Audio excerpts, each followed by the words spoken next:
अस्सलामुअलैकुम। Welcome back to my YouTube channel. कैसे हैं व्यूवर्स? उम्मीद है कि आप खैरियत से होंगे। तो व्यूवर्स, आज मैं आपके लिए लाई हूँ एक अमेजिंग टिप। तो मैं आपको आज बताने जा रही हूँ कि सब्ज़ी जो होती है, हरी सब्ज़ी, हम जब बाज़ार से घर में लाते हैं तो हम उसको कैसे सेव कर सकते हैं। तो व्यूवर्स, ये है हरी सब्ज़ी। ठीक है, हम बस का बहुत ज़्यादा एक्स्ट्रा ले आते हैं मार्केट में से, और या तो हम घर में ले आते हैं तो समटाइम हमारा जो माइंड है वो चेंज हो जाता है कि आज हमें सब्ज़ी नहीं बनानी। या समटाइम ऐसा होता है कि हमारे घर कोई गेस्ट वगैरह आ जाते हैं तो हमें जो है सब्ज़ी को रखना पड़ता है। गर्मियों के मौसम में तो अक्सर ऐसा होता है कि फ्रिज में रखने के बावजूद भी जो सब्ज़ी है वो ख़राब हो जाती है। तो मैं आज आपको बताऊंगी एक अमेजिंग टिप के बारे में कि हम अपनी सब्ज़ी को कैसे स्टोर कर सकते हैं। तो इसके लिए हम एक नॉर्मल शॉपर जो हम इस्तेमाल करते हैं, वही शॉपर जिसे हम मार्केट से सब्ज़ी को बाय करके लाएंगे, उसी शॉपर में हम अपनी सब्ज़ी को डाल लेंगे।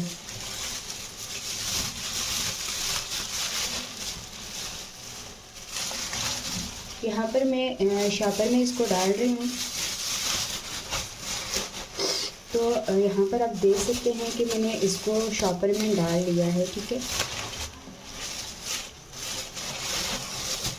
इसको शॉपर में डालने के बाद हम अच्छी तरह से बांध कर एयर टाइट कर लेंगे।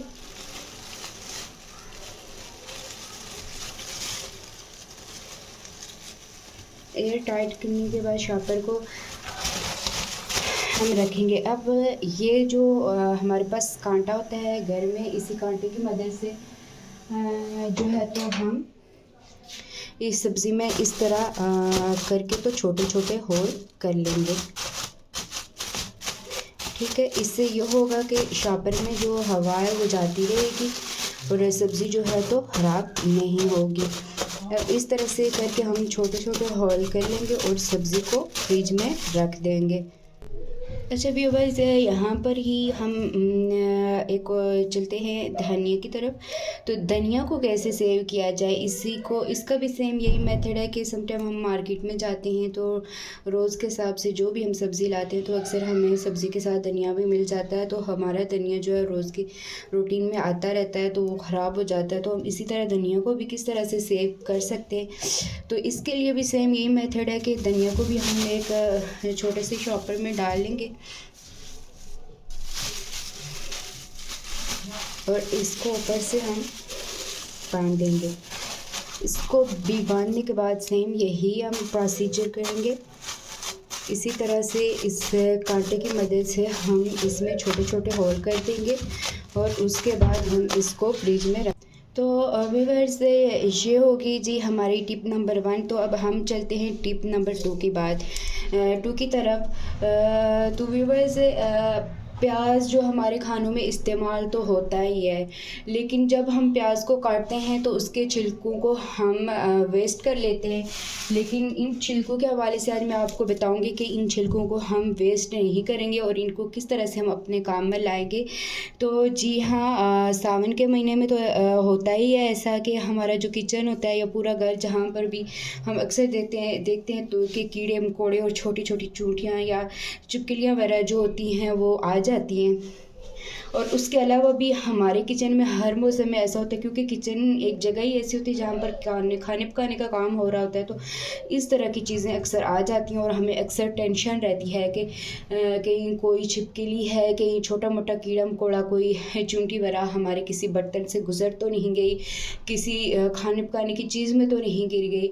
तो ये टेंशन हमें लगी रहती है और अक्सर ऐसा होता है कि जब हम रात का काम करके चले जाते हैं अपने बेडरूम में और सुबह उठ के देखते हैं तो हमें इस तरह की चीज़ें किचन में नज़र आ रही होती हैं। तो उसके लिए मैं आपको बताऊंगी, ये जो प्याज है जिसके छिलके हम अवॉइड कर लेते हैं, इसको अवॉइड करने के बजाय हम इसको रख लेंगे।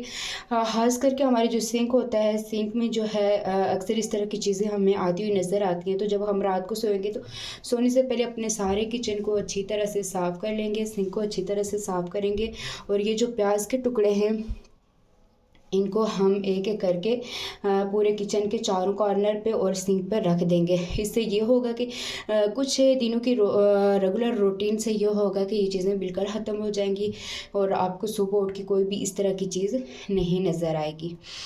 तो इसको वेस्ट मत करें और अपने इस काम में लगा दें। तो व्यूवर्स चलते हैं हम अपनी टिप नंबर 3 की तरफ। तो व्यूवर्स हमारी टिप नंबर 3 ये है कि अक्सर हमें प्याज को जो छिलने में काफ़ी दिक्कत हो रही होती है। कुछ लोग होते हैं जिन्हें सॉरी प्याज नहीं थूम के बारे में बात कर रही हूँ। तो जो थूम होता है उसको छिलने में काफ़ी मुश्किल आ रही होती है। बाज़ औक़ात ऐसा होता है कि हम मार्केट से बहुत ही छोटा छोटा थूम लेकर आ जाते हैं जो हमें काफ़ी छीलना जो है उसके छिलके उतारने जो काफ़ी मुश्किल होते हैं। बाज़ लोगों को काफ़ी एलर्जी भी होती है थूम की वजह से, उनकी स्किन जो है इरिटेट कर जाती है और मुझे खुद भी ये प्रॉब्लम है। तो मैं भी इसी टिप की मदद से जो थूम को साफ़ करती हूँ। काफ़ी स्किन इरिटेट करती है, रेडनेस हो जाती है और काफ़ी एलर्जी वगैरह आ जाती है। तो थूम को छीलने का जो आसान तरीका है, इसको जो साफ़ करने का तरीका है, उसके लिए मैं आपको बता देती हूँ कि हम एक बाउल लेंगे, ठीक है। इसमें हम कुछ गर्म पानी को ऐड कर लेंगे। गर्म पानी को ऐड करने के बाद हमारे पास जो थूम होगा, इस थूम को हम इसमें डाल देंगे, ठीक है।